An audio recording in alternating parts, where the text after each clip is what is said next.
Hi, my name is Jared. I'm with Xsens Movella here at the AHFE conference in Orlando. What we're showcasing today is our inertial motion capture system. So what we have today is the window. So we use IMU sensors, so we're getting the angular velocity, the orientation, the magnetic field mapping. And when we combine the sensors, we use 17 for a full body setup. So you can kind of see here where they're placed on the body. So we cover the entire segments. So from there, we have the sensors, and what they're doing is they're communicating with this base station here. So we have radio frequency protocol, so you do not need to have internet, Wi-Fi in order to operate the system, which gives it a level of portability. So once you do that, it's a quick calibration. You strap the sensors on, you stand in end pose, walk around for a bit, and you have to go to your power. Then we're calibrated. It's about a 10-minute process in order to get to this point in the system. So this is where we're creating the biomechanical model of whoever's wearing the system.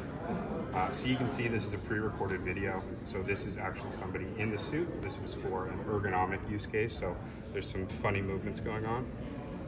We're able to look at live kinematic data. So you can see we're looking at the left hip joint on the bottom here. So that's a live stream of that.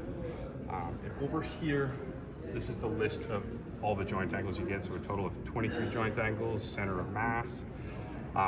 Very plug and play. So you can see we have a new interface. This is our new 2025 software release.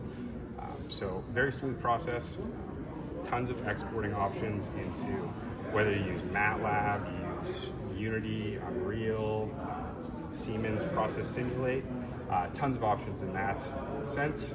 We fit in with a lot of other hardware too, so if you're using EMG, force plates, in the back of this we have the BNC ports, so you can do time syncing with that. If you're using multi data points to do your research, used a lot in different industries, so biomechanics research, human factors, so product development, seeing how humans interact with products, as well as ergonomics. It's really big in workplace ergonomics, so analyzing workstations. So we have some automated reports for that. Yeah, what else is important? So 12-hour battery life on this, so you can really take it where you want and record for long periods of time. We are magnetically immune. So typically with the magnetometer in these sensors, you tend to have distorted data when it's around metallic objects. Our engineers have fixed that problem, so you don't need to worry about that.